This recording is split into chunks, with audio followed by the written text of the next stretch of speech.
Dans un instant, le grand débat des vraies voix. La France est-elle capable d'organiser les JO 2024? Vous votez sur Twitter et YouTube et puis vous nous appelez pour réagir, en débattre avec nous. 0826 300 300. On sera dans un instant avec l'économiste du sport Virgile Caillé pour en parler.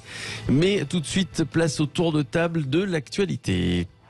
Elisabeth Borne, qui donc a demandé de l'exemplarité à ses ministres en matière de sobriété énergétique, a leur adressé une circulaire. Tiens, je vais vous lire un petit extrait. Les ministères, les services déconcentrés de l'État, les opérateurs et les établissements recevant du public devront limiter la climatisation aux locaux dont la température intérieure dépasse les 26 degrés.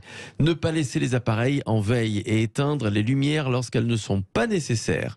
De plus, les ministres devront équiper de thermostats les bâtiments des services et opérateurs placés sous leur autorité, et surtout veiller à ce que le chauffage ne soit déclenché que lorsque la température des locaux est inférieure à 19 degrés. Évidemment, c'est un petit extrait de la circulaire. Alors, ça paraît être du bon sens, mais c'est vrai qu'on ne fait pas du tout attention à tout ça. Maintenant, il va falloir le faire. Bonsoir Philippe Charlez.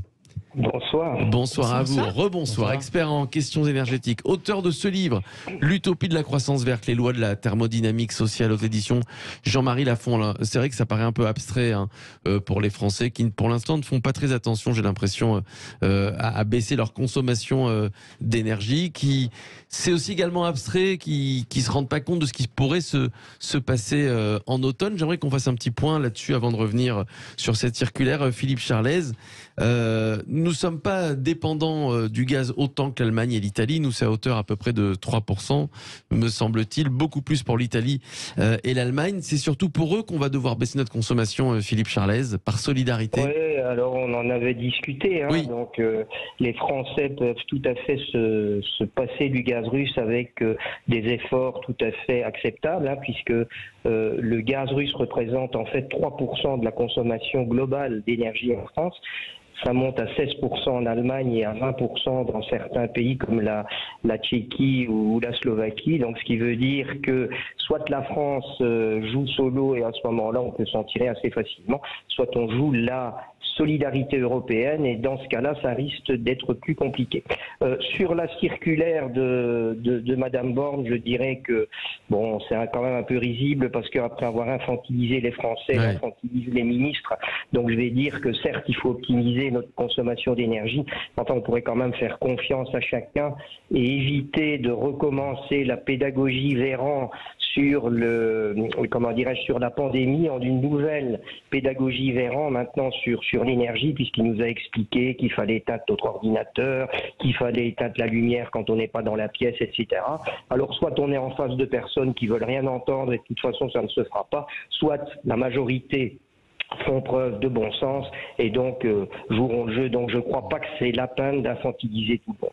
Ouais. Qu'est-ce qui va se passer concrètement, Philippe Charlez, si on ne joue pas le jeu, voilà, si on ne baisse pas de 10 à 15%, c'est ce qu'a expliqué Emmanuel Macron, notre consommation d'énergie, si on continue à consommer comme ça pour rien, qu'est-ce qui va se passer concrètement à l'automne? Je vous ai dit, en France, en fait...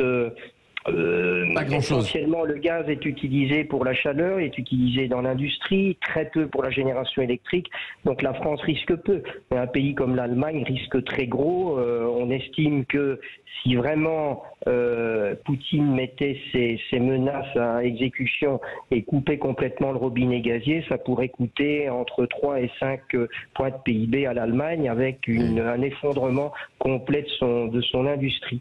Alors maintenant, est-ce que les Français, et puis là c'est un bon débat sur les vraies voix, est-ce que les Français seront prêts à faire preuve de solidarité vis-à-vis d'une Allemagne qui a fait de nombreuses erreurs en termes de transition énergétique, notamment en abandonnant le nucléaire et en se repliant aujourd'hui massivement sur le charbon?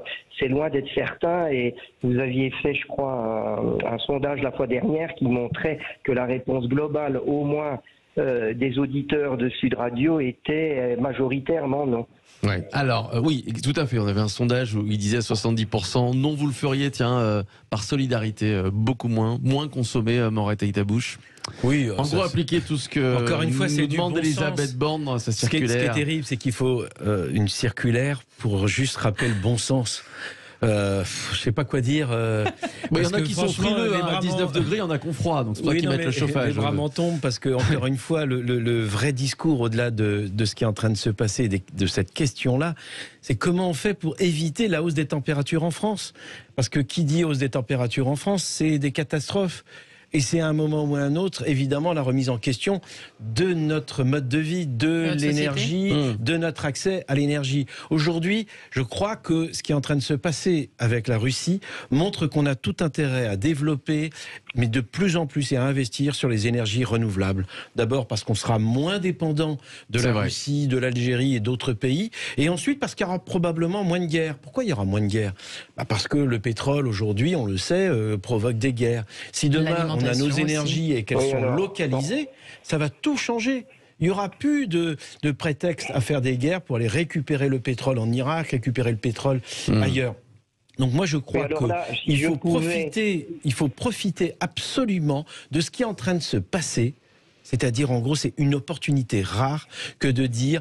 Alors, la sobriété, ça ne veut pas dire que du jour au lendemain, on va redevenir des hommes des cavernes. La sobriété, ça veut dire simplement du bon sens.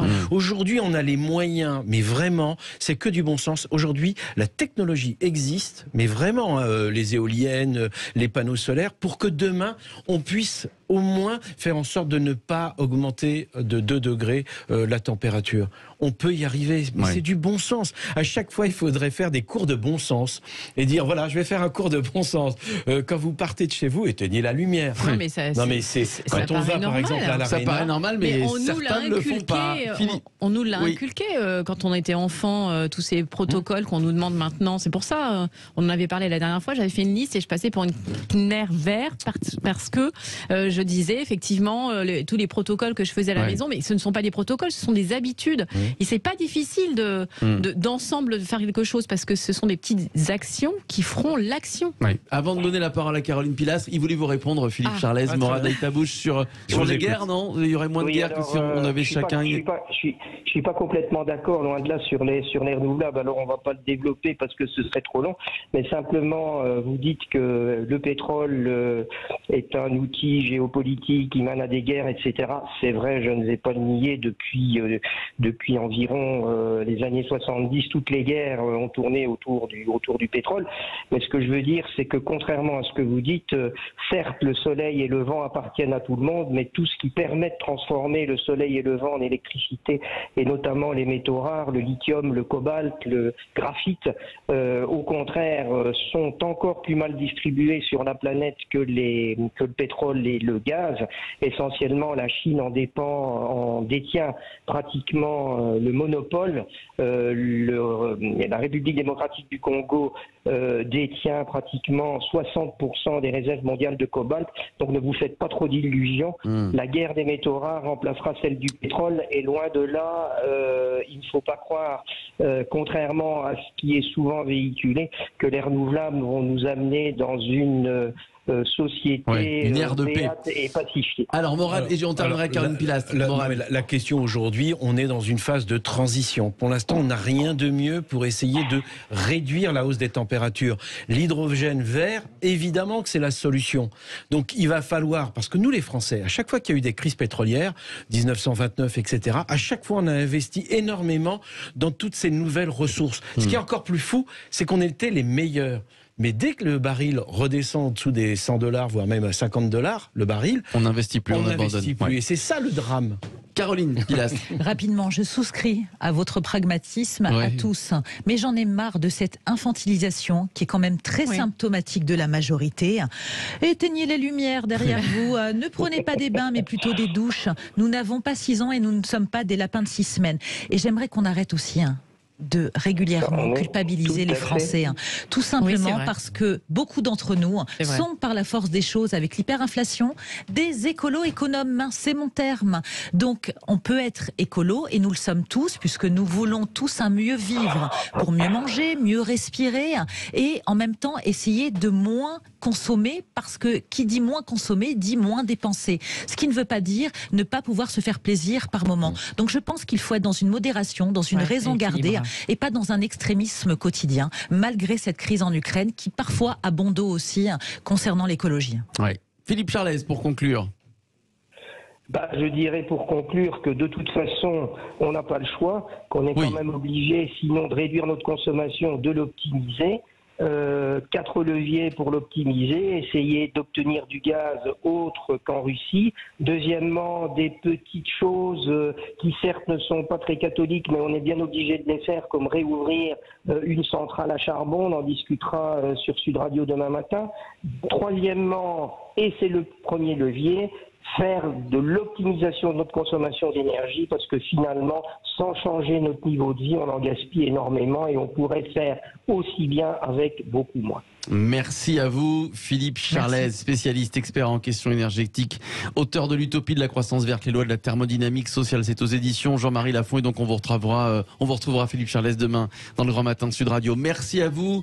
La suite, c'est le grand débat des vraies voix. La France est-elle capable d'organiser les JO 2024? Est-ce que vous faites confiance au gouvernement? C'est dans 2 ans, c'est dans peu de temps. Vous votez sur Twitter et vous nous appelez au 0826 300 300 pour réagir. On en débat dans un instant avec nos vraies voix, évidemment, vous et l'économiste du sport Virgile Caillé.